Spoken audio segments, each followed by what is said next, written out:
is all about making your animals perform better. And the better they perform, the better you can do your jobs. Efficiency is what growers are looking to add to their cow-calf operations.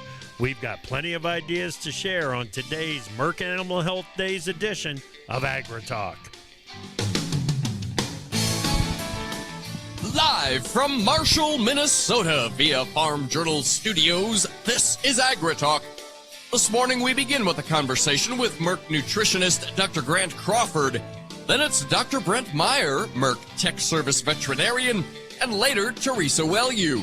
Directly following the news, Karen Bonert from Farm Journal's Milk Eye, the handsome newsman Davis Michelson. Now, say hello to the host of AgriTalk, Chip Flory. All right, Davis. Hey, thank you so much, and welcome. Welcome to Marshall, Minnesota, dude. Wow. How do you like Gorgeous. it? Oh, it's yes. It's absolutely beautiful up here. We've got a little bit of the wind. Mm-hmm. The wind is starting to come in. They're expecting some storms to brew up. It's going to get hot up in this part of the world. There were some storms that came rolling through eastern South Dakota yesterday, and really kind of turned into nothing for us here at Marshall. Yeah. You're expecting some storms to brew, and you're expecting it to get hot. Sounds like a full-on brouhaha you're constructing up there. It is, absolutely. I'll check the forecast, but yeah, that's what it sounds like to me, brother. We got to keep our eyes on the sky. There's no question about it. Hey, big thank you to Merck Animal Health and the Marshall, Minnesota Animal Health Center for giving us a great venue to talk about some important issues.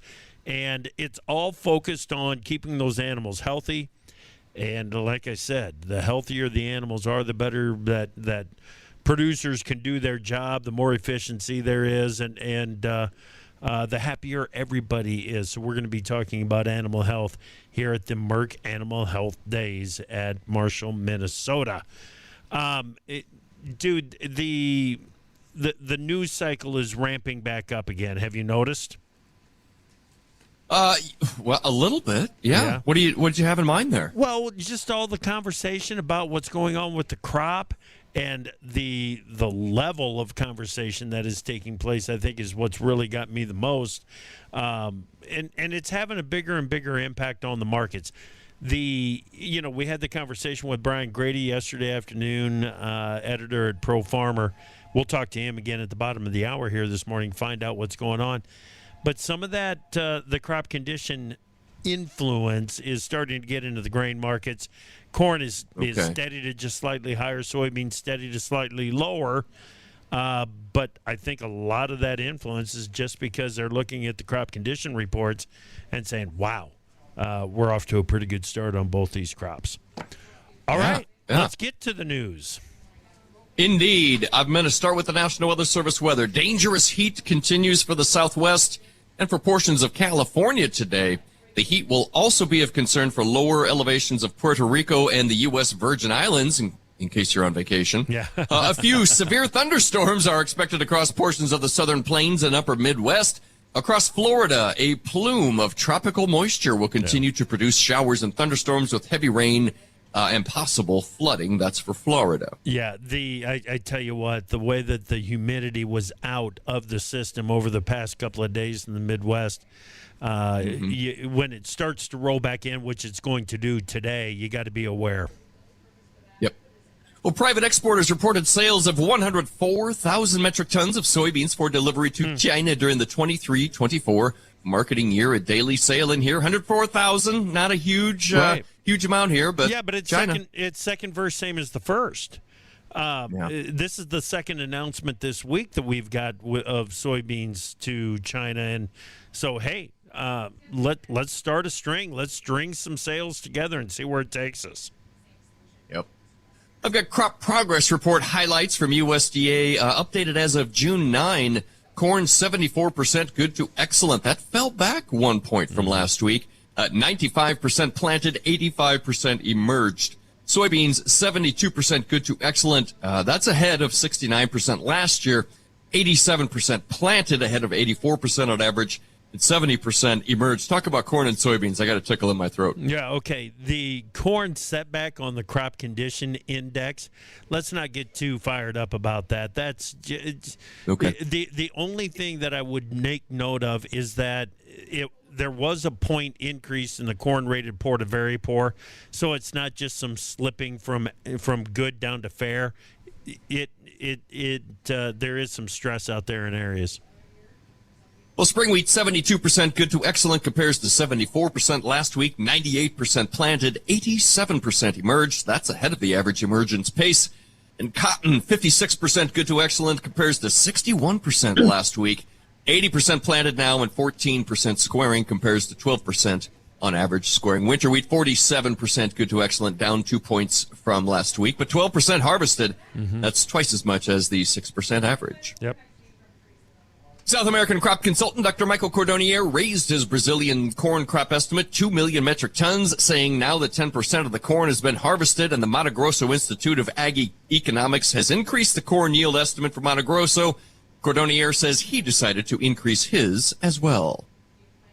A farm bill framework that was largely written months ago is ready for its release this morning via Senate Ag Committee Ranking Member John Bozeman from Arkansas.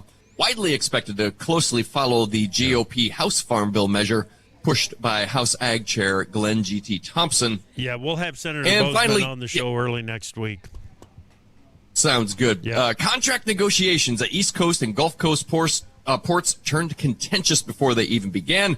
The Wall Street Journal reports a union could affect over 45,000 dock workers from Maine to Texas, comes ahead of the current agreement's expiry on Sept. 30, Chip. All right. Thank you very much, Davis. Let's bring in Karen Bonert, editor, Farm Journal's Milk. Good morning, Karen. Hello, Chip. So this week is Next Gen Week at Farm Journal. Succession planning is so important in these operations, isn't it? Absolutely. I think it's, a conversation. It's not a topic that a lot just want to talk about.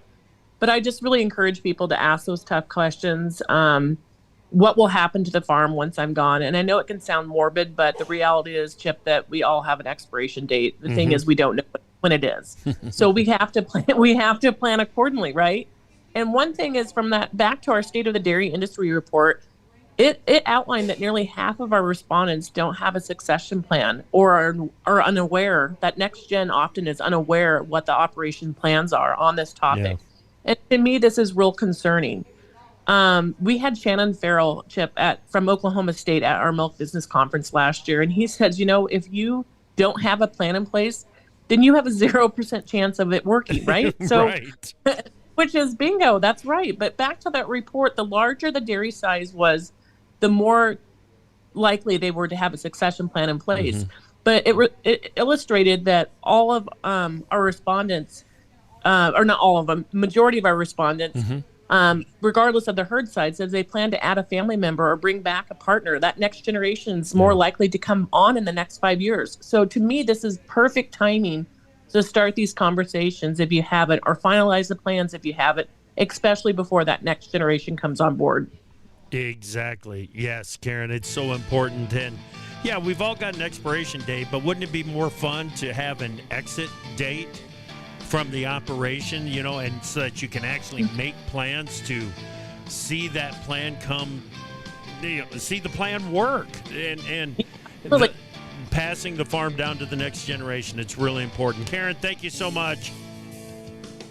Thanks. All right, that is Karen Bonert, editor of Farm Journal's Milk. We'll be back with more AgriTalk from Marshall, Minnesota in a moment. On your favorite radio station or your preferred digital device, AgriTalk is live every weekday. Welcome back to AgriTalk. We are live in Marshall, Minnesota at the Animal Health Center for Merck Days. Big thank you to Merck Animal Health for making it possible for us to bring you some coverage from about some pretty important issues when we're talking about the animals out there. Davis, there was one news item in there that we did not have time to get to, and I want to touch on it real quickly here. And that is the comments from Ted McKinney at the National Association of State Departments for Agriculture. He says Yes. that he is optimistic that Mexico's President-elect Claudia Sheinbaum will overturn the previous decree that bans the import of U.S. biotech white corn for human consumption. Dude, That's right. Yep. how long have we speculated that this GMO ban was a personal issue for President Obrador down in Mexico? Turns out that speculation, that perspective, looks like it was exactly right. All we had to do was get to it. All we had to do was get to another election, and we can get rid of the ban. Yeah. Hopefully. Mr. McKinney here from the National Association of State Ag Departments is hopeful. He's optimistic. Yeah. We'll see what President Sheinbaum. There's a little bit on her plate right now. I don't know if we could expect it anytime soon. Probably. Well, this one's so easy. I think maybe we could expect it soon. This one is just like. Sure. This one is just, hey, you know what? Let's check this off the list of things to do because I'm going to do it, so let's check this one off. So I don't know. It should be an easy quickly. one. Yeah. Yeah, absolutely. All right, let's get to a conversation with Dr. Grant Crawford. Grant is a Merck Technical Service nutritionist here with Merck Animal Health, obviously. Grant, it's good to talk with you. How are you? I'm doing well, Chip. Thanks for having me on. Good. How's the summer been up here? It's been great. I should say. It's been, after a couple of years of not having much rain, we've had some places that have had just the right amount of rain, some places that have actually had too much rain, but I don't think you hear too many people complaining about it. No. It looks like the pasture growth has been coming on really nice out there. Yeah, there's a lot of people just getting their first cutting of hay or alfalfa done, and a lot of the people I've talked to have said this is the best crop they've had in a long time. Wow. Is that on time for up here, or is that running a little bit late? It seems a little late. I'd say just because of the rain, everything was ready, but just because of the rain, it got pushed back a little bit. Yeah, exactly. You got to watch out for the nutritional value of that alfalfa and even the grass when it gets too mature, don't you? Right. Yeah, particularly for the dairy farmers around here, the timing is so important on that alfalfa. They can increase the tonnage, obviously, by letting it go longer, but the nutrient value goes down. And so you might see some of that with this first cutting. But like I said, I don't think anybody's going to complain with the added tonnage after what they didn't have the last few years. Right. Grant, it would drive my dad crazy if the blooms started to come and we weren't cutting alfalfa. Oh, I know. There were a lot of events missed in the summertime because we had to get out and cut and bale and all that stuff. You got that right. Yeah, that's usually how middle of May down in east central Iowa, that's usually how I spent my birthday was on the hay rack. Yep. So, yeah. Pretty cool stuff. How's the when we think about animal health, it's a maintenance issue. It's not like we're going to wait for the animal to get sick and then step in and treat it and make everything okay. Let's do some preventative action out there, and let's talk about the importance of worming the cattle, making sure that everything is good and healthy out on pasture. Yeah, Chip, and you hit the nail on the head. It's about prevention. If we wait till we see clinical signs, we're already behind the eight ball. So if we can get ahead of these things, it's very important and will certainly pay off in the long run. Whether we're talking about cattle growth, reproduction, milk production, animal health, whatever it is, if we can get ahead of the issues, it's all going to fall into place after that. It's going to make the vaccination program look better, the nutrition program look better. So really, it ties it all together. Okay, so let's talk about the cow-calf operator with some beef cows out on pasture. Or is the worming effort, is it focused on the cows, or do we need to look at the calves too? Well, both. Okay. If we think about where worms live, we always think about the animal, but only 5% of the worms actually live in the animal. 95% of them are out in the environment on pasture. So in springtime, the last few weeks, we've seen a lot of cattle go out to pasture, and as soon as they go out to pasture, green grass, especially this year with the moisture we've had and the humidity we've had, there's already a lot of worms out there. And the only way those worms can reproduce and keep their life cycle going is to be consumed by a host, in this case a cow or a calf. That life cycle completes, they reproduce in the gut of that animal, and then eggs are shed back onto the pasture, and that whole life cycle starts again. So That's why step one is to ensure that those cattle are worm-free. The cows Yep. are worm-free before they go out to pasture on the spring, so they're not shedding eggs Yep. right away. But as soon as they go out there, they're picking up worms or larvae off the grass, and that life cycle starting. So if we can make sure they're worm-free going out to grass, and then roughly 6 to 8 weeks later deworm them again, we can help stay ahead of that life cycle so they're not shedding eggs back onto that pasture. Okay. How do we know if we've got a problem and we're behind we're behind schedule in deworming? Yeah, that's a great question, and that's one of the biggest questions that comes up, because when you think of a lot of the animal health issues that we deal with cattle, a lot of them are acute issues. They're ones that you can go out in a pasture, go onto a feedlot and say, that animal's sick. Yeah. You see a runny nose, it might be BRD. You see one limping, it might be hoof rot. You see one with a watery eye, it might be pink eye. Well, worms aren't really that way. With worms, it's very much a subacute issue. It's, you could call it death by 1,000 cuts, if you will. Yeah. It's not going to jump out at you and say, this animal's wormy. And if you have one that looks that bad, you're way behind the issue. Behind. But what worms will do is they'll decrease feed intake, and that's going to decrease growth. They'll decrease absorption of nutrients. So all those things, they may not jump out at you as being an issue, but when you go wean those calves in the fall, they might be 30 pounds lighter because that worm infection just chipped away at them over the summer. Or the cows may not breed back as well, or the bulls may not breed as well. So it's not something that's going to jump out at you, but it's still out there and it still is an issue. So make sure that you're worming the bulls too? Yes, absolutely. Yeah. In fact, bulls are more susceptible to worms than cows are. Yep. Okay, now you've piqued my curiosity. Why? Well, and that's a bit of an unknown, but it's not just in cattle, but you see it in goats and sheep and other grazing animals as well. And it's thought potentially that testosterone can decrease the immune response, so the immune system can't respond to those worms as well, and potentially estrogen might stimulate the immune response, but it's still somewhat of an unknown why that happens. Interesting. And I just want to point this out for those that don't have any cattle out there. Maybe you don't even live on a farm, but you've got a pet. If you want a healthy pet, the pets need to be wormed too, don't they? Yeah, for sure. Well, one thing we found, and through research from years ago from Iowa State University, so in your state, that deworming has the biggest impact on any grazing animals. When you look at all the animal health technologies, so implants, vaccines, fly control, deworming is the one that returns the most amount to a cow-calf operation, because we just know they're going to be infected with worms once they go out on grazing animals. And when you think about other animals, whether they're dogs, cats, sheep, goats, whatever they are, they're going to pick up worms as well. And those little things in the gut that we may not think a whole lot about can cause a lot of damage. Yeah. Little bit of investment, I won't say it's a little bit of maintenance, because we're talking about running them through the chute for this, right? Well, you could. Okay. But, you talk to a cow-calf producer after they've gone through all the work of calving, getting them out on pasture, and ask them to round up cattle in, let's say 4th of July to run them through a chute. Yeah. They're probably going to laugh at you and walk away. Right.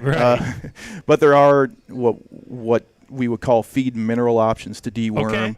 Okay. There's safeguard feed and mineral option that can either be fed as a mineral, it's a complete mineral, or there are options you can add to a supplement feed, and those can deworm cattle right on pasture, so you don't have to bring them back through the chute, and those products are highly effective. So that's one way to do it with a lot less labor than running cattle back through the chute. And when you think about return on investment, there's not a product out there that gives you a much better return on investment than wormer. Yeah, not for anything on grass. The best return on investment you're going to get is through a dewormer. Yeah, it's affordable, and the reaction that you see from the animals is pretty important.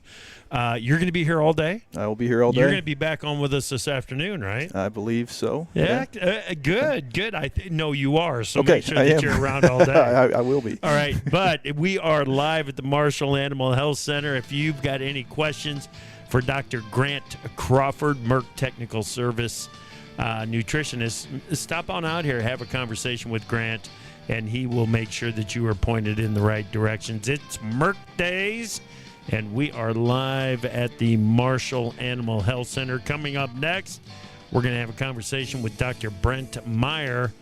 He's a Merck Technical Service veterinarian. We're going to be talking about EIDs next. Time for Markets Now with the experts from Pro Farmer. Joining us now, Pro Farmer editor Brian Grady.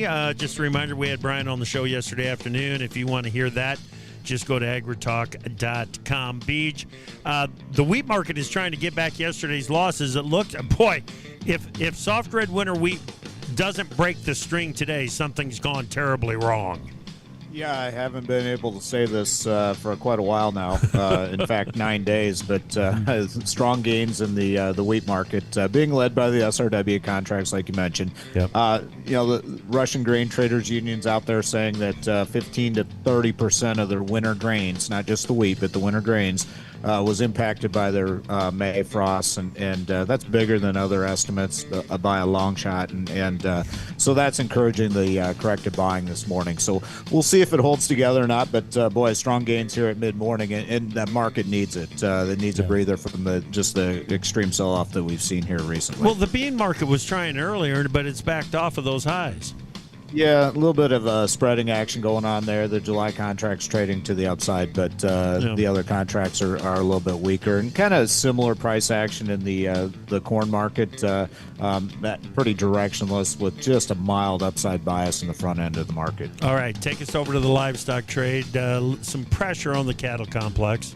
Yeah, so moderate losses in the feeders, pretty slight losses in live cattle futures. So, no real fundamental news there, just kind of waiting on cash cow trade to develop. That won't happen until much later in the week, and so just a pullback here at mid-morning.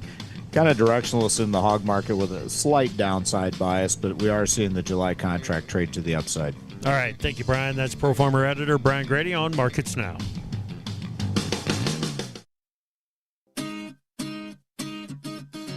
Opinions expressed on AgriTalk do not necessarily reflect the views of Farm Journal Broadcasting, affiliate stations, or sponsors. When news breaks, the news makers talk about it on AgriTalk with Chip Flory.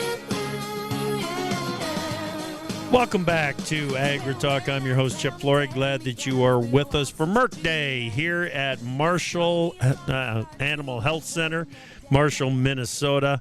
Glad that you're with us, and of course a big thank you to Merck Animal Health for making it possible for us to bring these important conversations onto AgriTalk. I'm Chip, and joining us right now, Dr. Brent Meyer, Merck Technical Service veterinarian, Merck Animal Health. Yep. Brent, it's good to see you. Good to see you. I'm glad to be on today's this morning. You bet. You bet. Tell me about your day-to-day operations. What is it that you do day-to-day? Day-to-day as Technical Service veterinarian is we support our field sales with client visit, customers visits, as far as troubleshooting, problem solving, working through issues that they might have.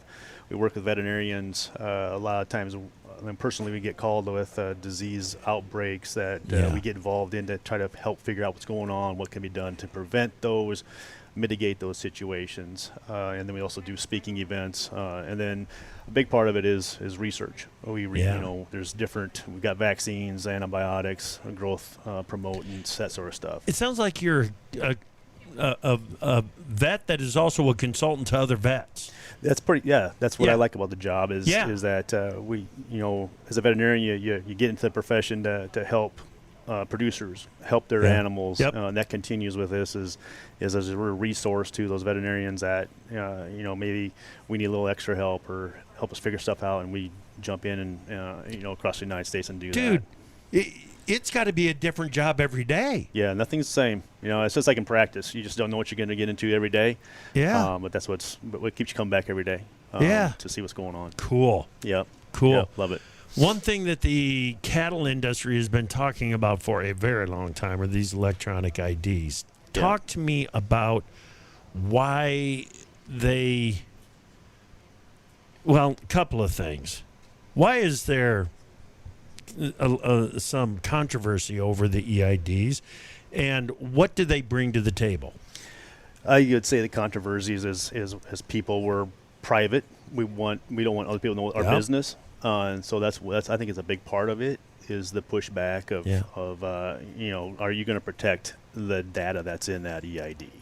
That's what I hear from the field. There may be other opinions to that, but that's one of the big pushbacks.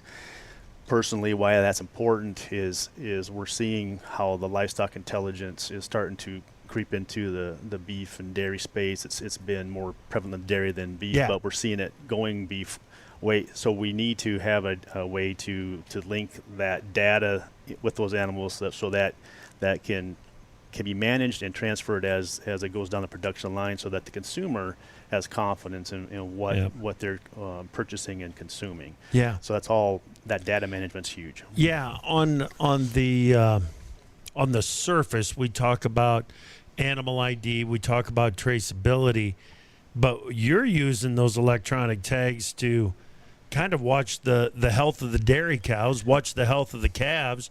I mean, what kind of data do those tags help you collect? Yeah. For example, if we get into a BRD or bovine respiratory disease outbreak, first thing we want to look at is how are antibiotics performing, and if we don't have that information in that tag, as far as this animal was treated at this date and was retreated at this time, and then what was the outcome? That's all in that, possibly in that system, which now we can make educated decisions on management.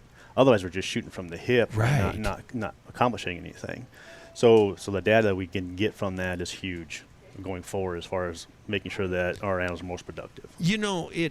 It's for a long time there was educated guesses going on exactly what that cow needed to stay healthy and happy, and the healthier she is, the happier she is, the more milk she's going to be making.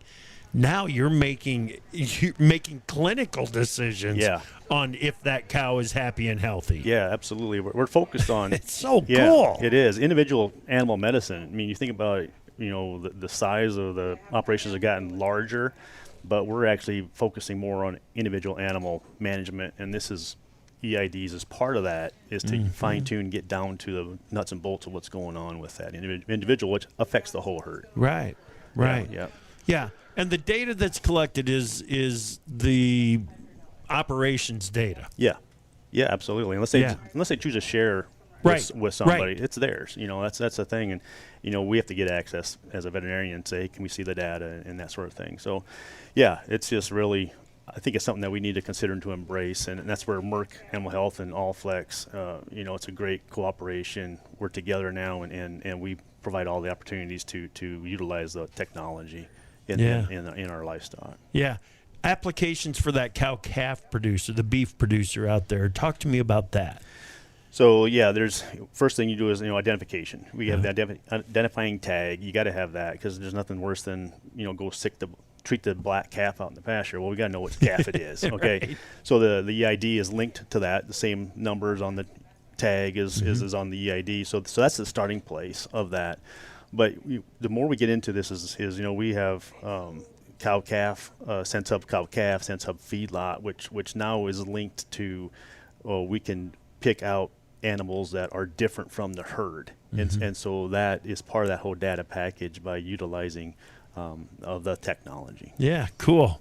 Yeah. Cool. How else does this add to the bottom line, Brent? Well, if you think about it, the bottom line is return on your investment. Okay, so to me is they have to be identified. We have to manage the health of the animal, and if we can keep those animals healthier, more productive, whether performance or reducing our sickness and our deads, that initial investment of the ear tag EIDs is a huge payback, because we can manage that individual animal so that we keep them more productive going forward. Right. Right. Yeah, the one thing that we have to remember is there is a cost to the ear tag. There is a cost to the data management and everything. So you are looking for that return. But, I mean, we were talking about it with Grant. There's a return on making sure that you've got clean, healthy animals out there. Well, this is a way of making sure that you've got clean and healthy animals out there. Absolutely. Yeah, I mean, I say this before, is individual animal management was where we're at, and they have to be disease, limit disease, the affection rate on these animals, and to make sure that we're treatment protocols are actually working. And the only way we can do that is if we have data we can manage. Gotcha. Okay. Switch gears on you a bit here. Yep. Talk to me about preconditioning calves. Yeah, preconditioning calves. We've talked about that for many years, but the value that we are seeing with cooperation with Superior Livestock, and we just work with Kansas State, is that if the calf, the most desirable calf at sale is a 45-day weaned, double vaccinated, whether it's Clostridial double vaccinated and the BRD vaccines, weaned 45 days, that's bringing about a $45 premium at sale. And so the return on investments is pretty large there. I mean, we're at least 10 to 1 if you look at the input cost to get that double vaccinated animal, and so that value is there. I mean, the livestock auction data that we got from Superior, even a nursing calf implant is $60 advantage over a non-implanted calf. Wow. Dr. Crawford talked about the deworming aspect of Yeah. it. They're 30, 40 pounds easy with deworming while on pasture. And so what's cool about that data is that we actually have something we can come to the producers and say, hey, if you do this procedure, like implanting, this is what you're going to expect. And there's no difference in sale price between a non-implanted calf and an implanted calf. And so that's what's huge about with that data. But without, EID and tracking those with, combining that situation with what we have, that's how we can find information now. Yeah, yeah.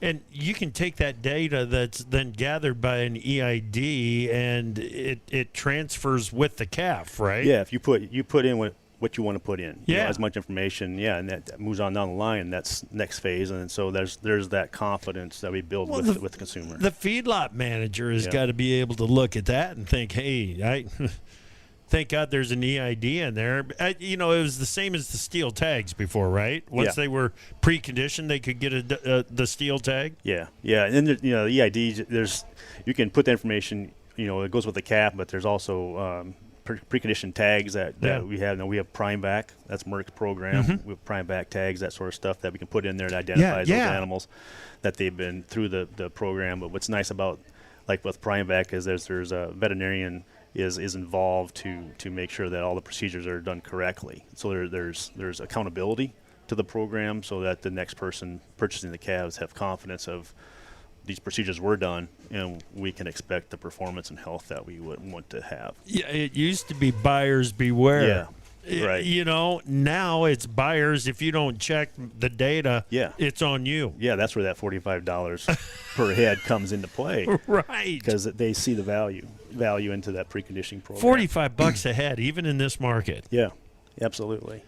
Man, Yeah. oh man. Have you seen a market like this before? It's crazy. You think about some bottle calves are bringing $700, $800. It's like, that's crazy. Why not make an investment in that animal? Exactly. I mean, it's more important now than ever to keep them animals alive and just to utilize a veterinarian to get a protocol in place.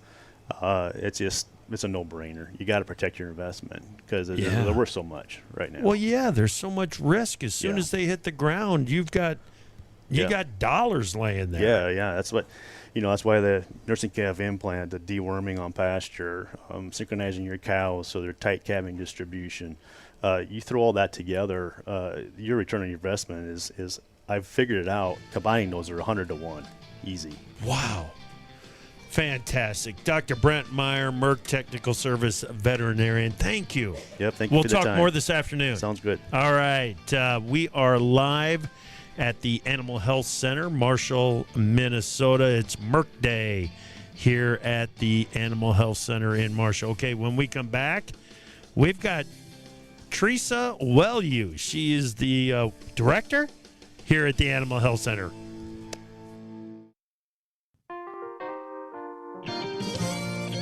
AgriTalk is brought to you by Atticus, providing battle-tested chemistries you know and trust. Welcome back to AgriTalk. I'm Chip Flory. We are at the Marshall Animal Health Center, Marshall, Minnesota. It is Merck Day here at Marshall Animal Health Center, and joining us now is Teresa Wellew, right? Wellew? Correct. Got it. All right. Teresa, tell me about Marshall Animal Health Center. What do you got going on here? Well, we're having Merck Day here today, and instrumental in that is my rep, Anna, and she is the reason we are doing what we do today, and the reason Merck is our #1 vaccine here. Excellent. Excellent. Tell me about the store. What's your clientele look like? We do a little bit of everything. We're probably 50-50 large animal and small animal, so we do a lot of dogs and cats. In addition to large animal, we also have doggy daycare, dog boarding, overnight boarding. We have some grooming available, and so that covers half the store. The other half of the store, we run a lot of cattle and some swine, sheep, goats. We do a little of all. We have a veterinarian that's contracted to work with us, and so we have prescription drugs, we have wormers, we have vaccines, you name it, we carry it. Yeah. Well, I've seen some pretty happy pups come in here. Yes, their tails are wagging and they're dragging their parents in. Yeah, no doubt. No doubt. So the overnight boarding and everything here at the center? Summer is busy with dogs, yes. I'll bet it is. Yes. I'll bet it is. And daycare. So if a pet owner doesn't want their animals home alone during the day, they come They here. bring them out. They play inside. Just like they play daycare. outside. Yep. They look out the windows. If anybody likes dogs, come look in our windows, and the dogs are in there wagging their tails. I love it. I love it. Southwest Minnesota, heavily on cow-calf production, correct? Mhm, correct. So that's of- got to be a big part of your clientele. Yes. That and feedlot. Yes. And the feedlots. Yep. And we do have a lot of calf raisers. Yep. Yep. Gotcha. So we do the milk replacer. We do a feed. I do bulk feed from Forma Feed. I do Purina. A little bit of everything. Yeah. And plenty of hog buildings. Oh yeah, yeah. Lots of hog buildings. So you said Anna is your rep here from Merck. What does Merck Day mean to you in this operation? We were very excited when Anna first brought this idea to us. We were very excited about it because Merck is our #1 line in the store here. And I've learned over the years that you don't always buy from the company, you buy from the people. Yeah. And that's why I have quite a loyal clientele, is because I try to give them that extra customer service knowledge and support and help that we can that they may not get somewhere else. That's awesome. Yeah. You mean relationships still matter, Teresa? They do. They do. I actually get invited to graduations and weddings and of my clients. Yes. Nice. Yep. So we do a lot of hands-on. If a customer's due a rebate, they don't have to do anything. I take care of it. I send it Yeah. in for them. They just get the check. Well, that's cool. So it's Easy peasy. customer service. Yes. Easy peasy right there. What else have you got going on here today? So we all day long we have 10% off anything Merck. So vaccine, Safeguard, ear tags for flies. Everything is included. That's Merck cattle. They get 10% right off the top as they're buying it today. And Very from cool. 5:30 to 7:30, we're going to have Ling and Dairy here with their food truck and serving some food to the cattle guys. And we also have ice cream all day for Is that June an ice Dairy cream Month. machine I see over there, Yep, Teresa? Yep, we got that for June Dairy Month and dessert tonight. Yes, so come in any time today and get some ice cream. Awesome. And you've got some educational seminars that are taking place, right? We do. Merck is manning some booths here so you can learn the proper vaccination techniques, proper implant placement, and I encourage the farmers to bring their kids. Their kids need to learn this. That's the next generation. We want to educate them so they know what they're doing when they get to that Yeah, age. it's BQA training It is. while they're Yep. in here too. Yep, and it's all free. That's And the it's best all part. darn right. When you They've can got get those for free. giveaways. Yep, giveaways, door prizes. Yep. Darn right. The kids need that for your 4-H projects bet. and everything. Yes. So come on in and get it. That's excellent. That's excellent. Well, Teresa, thank you so much for making some space for us here today. We really appreciate it, and I hope you have a bang-up Merck Day here. We do too. Come on in and visit us. Fantastic. Thank you, Teresa. That is Teresa Wellew here at Marshall Animal Health Center. Davis, we are off and running with the Merck Day. Yeah, man. Yeah, it's looking good. Like I said, it's a beautiful day up here in Marshall, Minnesota. So if you are interested, get on out here and take a look at what is going on. I've got the address for you right. Yeah, I thought I had the address. Big Apple's got it. 1300, right? Is it 1300? 1300 North Highway 59. North Highway 59, Marshall, Marshall, Minnesota. All right. So Now, I'm curious. Yeah. When you and Big Apple were packing up to make for the event there, did you have room for the AgriTalk kissing booth? No. No room for the kissing booth. Well, I hitched the dunk tank up to the rental car, so I pulled that along. Okay. We're still waiting for that to fill. Okay. All right, very good. We're going to want to fill that up, and then let the water maybe warm up a little bit too, like up to room temperature. No, we're going to get Big Apple Joe up there, and people are going to be taking shots. Ooh, that hose water is cold, brother. Can confirm. No doubt. Yep. So the rest of the day here, Davis, we are going to be back here at Marshall for this afternoon show. We're going to have another conversation about some of about adding efficiency to livestock producers. Dr. Grant Crawford and Dr. Brent Meyer will be back with us this afternoon. A little bit of movement happening in the markets. I want to make sure that everybody is well aware of that. We've got some strength in the wheat market. We talked about that with Brian at the bottom of the hour. But, boy, when you see, after 9 days down in a row, anytime you can see some strength come into a market, you want to hope for the best at the end of the day. And we've got 15 to 20 cent gains going in the SRW wheat right now. So things are looking pretty good there. Looking good there. You just assumed corn and soybeans follow along to the upside, wouldn't you? Exactly. I wish there was a little bit more spillover support going into the corn market, where it's mixed trade right now at mid-morning, and that is not the performance that I would like to see with those kinds of gains in the wheat market. And the soy complex has turned lower except for soybean oil, which is trading just slightly higher here at mid-morning. Crude oil futures also trading higher, over $7 to $8 a barrel. Hey, come back this afternoon. We're going to be back at Marshall Animal Health in Marshall, Minnesota.